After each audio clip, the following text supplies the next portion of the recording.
Welcome to JazzTime.com. JazzTime.com is an online store that buys, sells, trades authentic luxury watches. We make these videos so our customers can easily choose the best watch for themselves and comfort of their own home. We offer lowest prices anywhere online. If you're interested in knowing the price of the watch, simply click on the links in the description below. We greatly appreciate it if you'll buy a watch from JazzTime.com once in a while. Today we'll be reviewing the Breitling Superocean Heritage 2. This is the model number or reference number UB2010121B1A1, as of course that is quite the long model number and you probably won't remember it. We do have links in the description below if you'd like to check out the watch with additional pictures of the watch, or if you would like to purchase it as well. We'll be reviewing the dial, bezel, case, crown, bracelet, clasp, and we'll talk about the movement towards the end of the video. So jumping right into the dial here, you can see very legible, very easy to read dial, which is a fantastic thing to have. As you can see, black dial with nice contrasting white text with the Breitling name at the 12 o'clock position. Chronometer officially certified at the 12 o'clock. 6 o'clock has Superocean, and letting you know that the movement is automatic with a water resistance of 200 meters or 660 feet. Other thing to note is that the B logo on the Breitling is actually just a curvy B logo in the rose gold, as this is a two-tone watch. If you haven't noticed, we have steel and rose gold. Specifically for that B logo, it's actually kind of unique to have this on the watch, mainly because if you are a Breitling connoisseur, you would know, you've seen Breitling logos. There typically has the B with the nice wings sticking out the side and a stylized anchor, sort of showing a sort of unification of that this watch would Breitling makes watches for people that are aviators, or use a watch for diving in the sea as well. But instead, for this one, this is more of a dressier watch. Even though it is still a diver's watch, while I would not say a professional diver's watch, it still is a diver's watch. But they decided to go more modern aesthetic with this watch, nice stylized look, and that's why we have that nice B logo instead. So what other things make this dial really legible? Well, we have the hour markers in the rose gold as well, with landmarking at the 12 o'clock position with a dual index hour marker, though a little bit shorter than the rest. We have the date window at the 6 o'clock position with very large, up almost to the size of the same indices as well, so it's large numerals so you can easily read the date. And of course, if you didn't already notice, the hands, we have a triangular arrow marker, which is nice and large, and also the minute hand almost precisely put against this sort of around the circumference, this minute railing here. You can see that the hour hand, the minute hand, is at the very edge of it, so you can have minute calculations of seeing it at each individual minute. And of course, we have Arabic numerals at the 15, 30, 45, and 60. Of course, 3, 6, 9, and 12 o'clock position. So you can track those minutes by those indices as well. But one thing, as I mentioned, I wouldn't say this is a professional diver's watch, mainly because the fact that, well, the minute indices are sort of hard to read if you are actually diving with this watch. The only thing that you would be able to see if you were in the dark depths of the waters would be the sort of glow-in-the-dark features of the luminosity from the hour and the diamond-shaped minute hand. We only have 8 luminosity dots at the hour markers. You can see at the 1, 2, 4, 5, 7, 8, and 10, 11 positions. You can see those individual dots. And I'll actually go ahead and turn off the light here so you can actually see the luminosity of those glow. So now you can see the luminosity of that. We have the peridot at the 12 o'clock position on the bezel itself to illuminate that dial. So you can see while you are able to read this watch at night, if you were to be in a very, very dark situation, I mean, this is what you're seeing. This is not as helpful, but you would be able to read it. So a little bright flash here as I turn the lights back on. All right. So the other thing about that is that since we have these these tracking of the minutes from the outer circumference of the dial, something like comparing it to something like a professional diver's watch being like a Rolex Submariner, other brands as well, they have the elapsed time to the 15-minute mark where you have individual indices and you'll be able to read it instead of having it in the circumference of the dial. So the dial, while you can track elapsed time with it, you would not be able to use this in the dark as well. You can see that these markers are they're actually just dusted in sort of a rose gold coloration instead, so you wouldn't be able to read this very well at night besides the peridot at the triangular 12 o'clock position. Still, like I said, diver's watch, because it is a unidirectional bezel. You can see as I turn the bezel, it only shifts to the left, does not shift to the right, only goes counterclockwise. And I can shift it all the way. And if you've never used a unidirectional bezel before, for those who are interested, well, it's very simple. As you see, I've moved the bezel in one direction. The unidirectional, I can mark the peridot to the minute hand, and as that minute hand moves, I'll be able to track the elapsed time from the indices as well. You would see 5, 10, 15, each one being a 5-minute 5-minute increment. So you'll be able to track elapsed time. While even not for diving, you could use it for such things like seeing how fast you could run, run a mile, or you can use it for meetings, seeing how long a meeting would take. It's just can be used for very simple things. So let me go ahead and set that back to the 12 o'clock position. Once again, you can see it does not move to the right clockwise position. But other than that, the bezel itself, as we move on, is a very beautiful bezel. It's a black ceramic bezel, very scratch resistant and durable ceramic. Again, the markers themselves are sort of dusted in this rose gold, while the outer trim of that bezel is very easy to grip, very nice feeling to use as well. And that's also in that rose gold that really gives it a nice pop to the face of the dial itself, as this is a two-tone watch. That rose gold actually works very nicely here. Besides that, moving on to the case now. For the case itself, it is a stainless steel case. The size of this watch is a 42 millimeter watch, so a little bit larger than most watches. I would say average size would probably be around like a 40 or so. But larger watches aren't the worst thing in the world. In fact, some people enjoy larger watches. Specifically, if you're looking for a diver's watch, you might want a larger watch anyways. Here's a side profile view of that beautiful case. You can see it has a dual style polish. You can see a nice trim of high polish at the tops and bottoms of this case, with a nice sand finish through the center. Okay.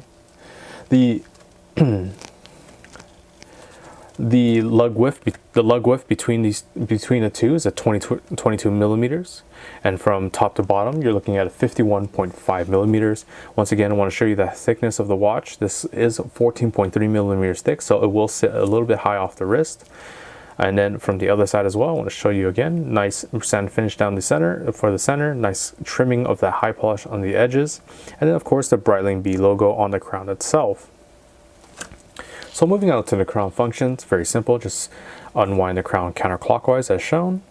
That will release the lock on the crown against the case, and you'll be able to wind this watch from this position by going clockwise. Pulling the crown out to the next stage will allow you to adjust the date at the 6 o'clock position, once again, very quickly, very easily.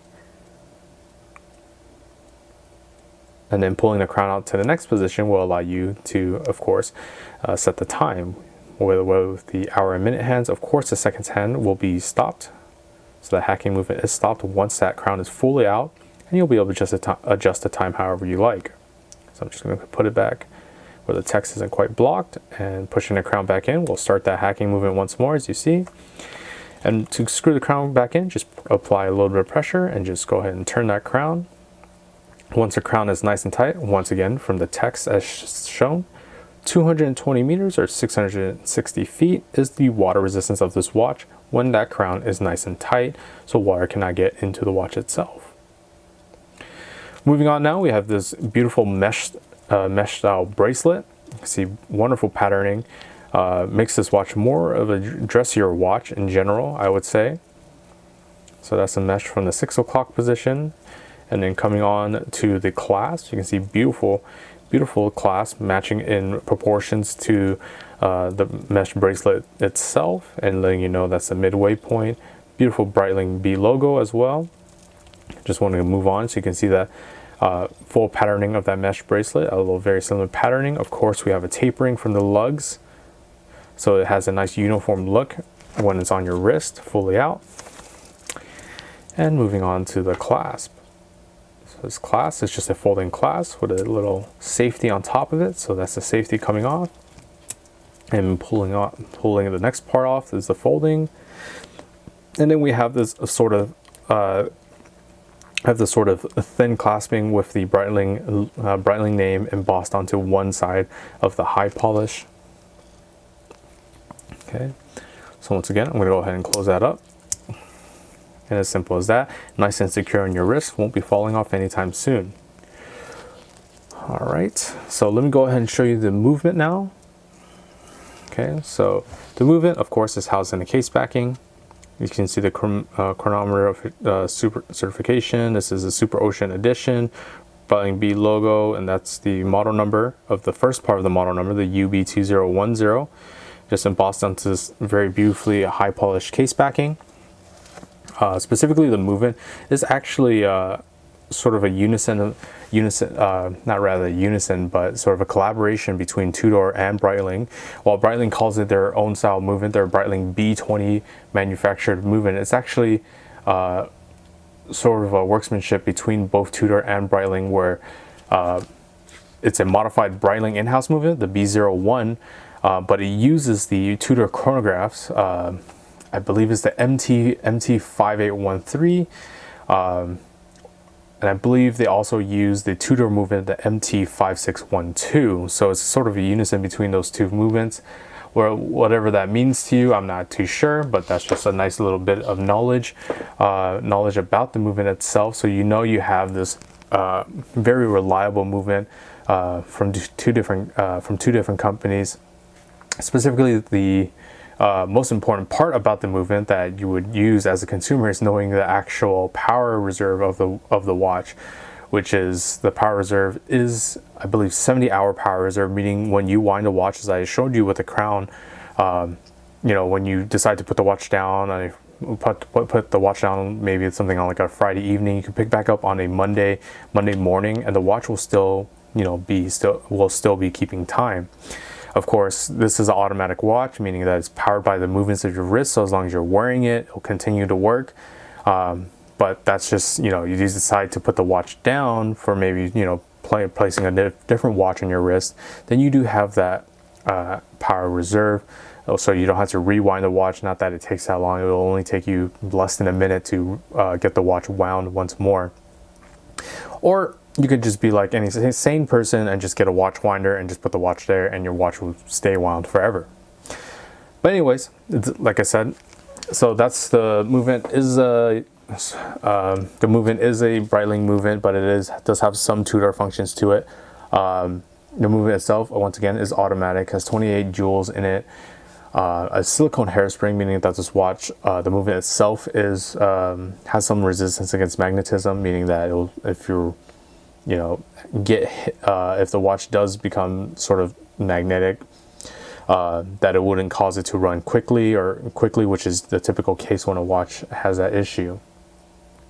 Has an Inca block shock absorption as well, so of course, and yeah, so that's pretty much the movement.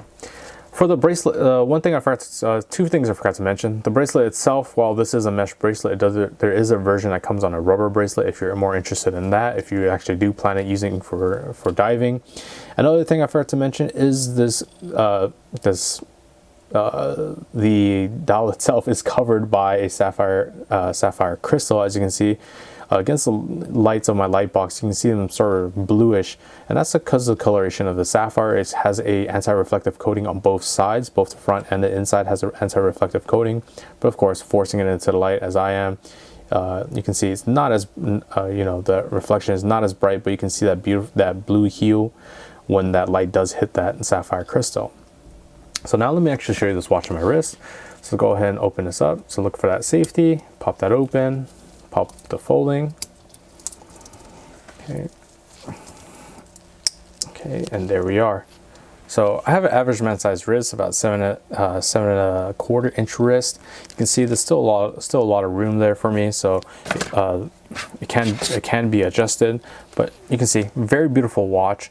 The size is fantastic, that 42 millimeters, and this is the profile of the watch sitting off the top of the wrist. You can see it does sit a little bit high, so it might not fit under those suit cuffs, but I think you'd want to show off this watch anyways, because that two-tone is a very beautiful look with just the two-tone from the index hour markers, from the dusting on the bezel, and even just that trim all around that bezel makes it pop very, very nicely, and makes the face of the watch, you know, sort of that center of attention.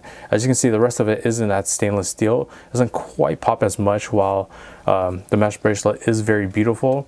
You can definitely tell that all the attention will be on, of course, the face of the watch, as you would expect, but more so on this watch than most watches. Okay, so if you're interested in this watch or any other watch for the lowest possible price, check us out at jazztime.com. If you liked the video, please like, comment, subscribe below. Thanks for watching. Hope to see you guys soon. If you want to find out more about the watch you just saw in the video, you can just click below on Show More to see the full description. Then you can check the link next to Model as seen in video, click on it, and you will get to the proper page where you can see all the details. If you're watching on a mobile phone, you have to click on the arrow down on the right hand side below the video to see the full description. If you like this video, please give us a thumbs up. If you would like to share this video with your friends, you can use the share button below and share it on any platform you like. If you have questions, constructive feedback, want to tell us about some mistakes or misspeaks, just write a comment below.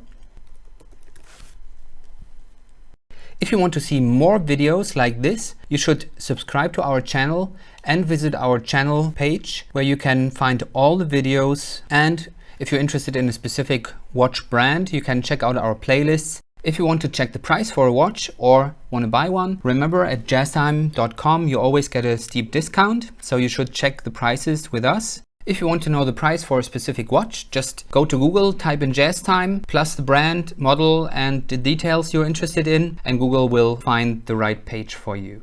Thank you for watching.